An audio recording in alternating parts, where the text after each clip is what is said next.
வலியற்ற varicose vein சிகிச்சை எளிய 30 நிமிட செயல்முறை 7209487335. மக்களவைத் தேர்தல் வாக்கு எண்ணிக்கை ஜூன் 4ஆம் தேதி நடைபெறவுள்ள நிலையில் திமுக வேட்பாளர்கள், மாவட்ட செயலாளர்கள் மற்றும் வாக்கு எண்ணிக்கை முகவர்களுடனான ஆலோசனைக் கூட்டம் திமுக அமைப்பு செயலாளர் RS பாரதி தலைமையில் காணொலி வாயிலாக நடைபெற்று வருகிறது. இதுகுறித்த கூடுதல் தகவல்களை எமது செய்தியாளர் பாரி கார்த்திக் வழங்க கேட்கலாம். வணக்கம் பாரி கார்த்திக், இந்த கூட்டத்தில் எது குறித்தெல்லாம் ஆலோசிக்கப்படுகிறது? வணக்கம். ஜூன் 4 அன்று நடைபெற உள்ள வாக்கு எண்ணிக்கை குறித்து திமுக வேட்பாளர்கள் மற்றும் மாவட்ட செயலாளர்கள் மற்றும் வாக்கு எண்ணிக்கை முகவர்களுடனான தற்போது ஆலோசனை கூட்டமானது திமுக அமைப்பு செயலாளர் RS பாரதி அவர்கள் தலைமையில் நடைபெற்று வருகிறது. தமிழகம் இருக்கக்கூடிய அனைத்து வாக்குச்சாவடி முகர்கள் மற்றும் மாவட்ட செயலாளர்கள் மற்றும் வேட்பாளர்கள் என அனைவருமே இந்த கூட்டத்தில் பங்கேற்கிறார்கள்.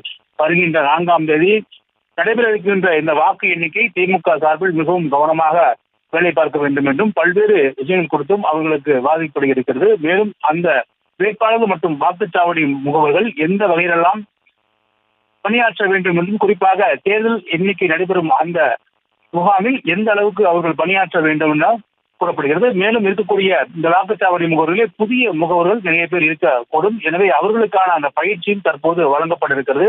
மேலும் அவர்களுக்கு சட்ட ரீதியான உதவி உடனுக்குடன் செய்து தருவதற்காக திமுக சட்டத்துறை சார்பிலும் தற்போது தயாராக இருக்கின்றன. அது சார்பிலும் தற்போது சட்டத்துறை சார்பில் என்ன இளங்கோவனும் அவர்களிடம் பேச இருக்கிறார். தொடர்ச்சியாக வருகின்ற 4ஆம் தேதி இந்த வாக்குச்சாவடியில் நடைபெறும் அந்த பல்வேறு பணிகள் குறித்து முழுமையாக திமுக மற்றும் வாக்குச்சாவடி முகவர்கள் மற்றும் மாவட்ட செயலர்கள் மற்றும் வேட்பாளர்கள் எப்படியெல்லாம் நடந்து கொள்ள வேண்டும் என்பது குறித்து இந்த வாக்குச்சாவடி பயிற்சி மையமாக இந்த கூட்டத்தில் தற்போது விவாதிக்கப்பட இருக்கிறது. தகவல்களுக்கு நன்றி பாரி கார்த்திக். வலியற்ற வெரிகோஸ் வெயின் சிகிச்சை எளிய 30 நிமிட செயல்முறை 7209487335. செய்திகளை உடனுக்குடனும் துல்லியமாகவும் தெரிந்து கொள்ள சப்ஸ்கிரைப் பண்ணுங்க.